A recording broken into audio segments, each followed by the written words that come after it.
ಎಲ್ರಿಗೂ ನಮಸ್ಕಾರ. ವೈಯಕ್ತಿಕವಾಗಿ ನಾನು ಮತ್ತು ಅಪರ್ಣೆ ತುಂಬಾ ಖಾಸಗಿಯಾಗಿ ಬದುಕಿದವರು. ಅಷ್ಟೇ ಖಾಸಗಿಯಾಗಿ ನಾನು ಅವಳನ್ನ ಬೀಳ್ಕೊಡ ಬಯಸ್ತೇನೆ. ಹಾಗಂತ ಅವಳು ನನಗೆ ಸಲ್ಲೋಕೆ ಮೊದಲೇನೆ ಇಡೀ ಕರ್ನಾಟಕಕ್ಕೆ ಸೇರಿದವಳು. ಅವಳ ಒಂದೇ ಒಂದು ಆಶಯ ಇತ್ತು, ಮಾಧ್ಯಮದವರ ಎದುರು ನಿಂತು ಏನಾಯ್ತು ಅಂತ ಹೇಳು ಅಂತ. ಅಷ್ಟನ್ನ ನಾನು 2 ಗಂಟೆ ಹಿಂದೆ ಒಂದು ಫೇಸ್ಬುಕ್ ಪೋಸ್ಟ್ನಲ್ಲಿ ಹೇಳಿದ್ದೇನೆ. 2 ವರ್ಷದ ಹಿಂದೆ, ಅಂದರೆ ಇದೇ ಜುಲೈನಲ್ಲಿ ಶ್ವಾಸಕೋಶದ ಕ್ಯಾನ್ಸರ್ ಅಂತ ತಪಾಸಣೆಯಲ್ಲಿ ಗೊತ್ತಾಯಿತು. ಅದಾಗಲೇ 4ನೇ ಹಂತದಲ್ಲಿತ್ತು.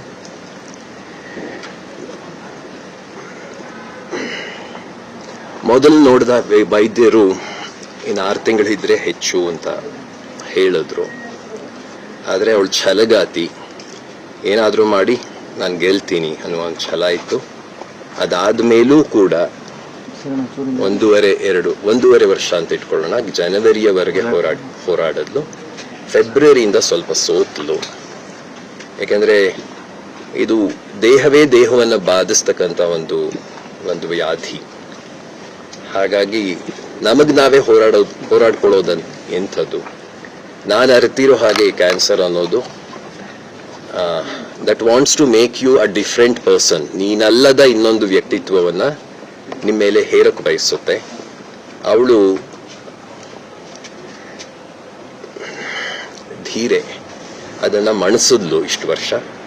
ಕೊನೆಗೂ ಆಗಲಿಲ್ಲ. ನಾವಿಬ್ರು ಜಂಟಿಯಾಗಿ ಇದರಲ್ಲಿ ಸೋತಿದ್ದೀವಿ ಅಂತ ನಿಮ್ಮ ಎದುರು ಹೇಳಕ್ ಇಷ್ಟಪಡ್ತೇನೆ.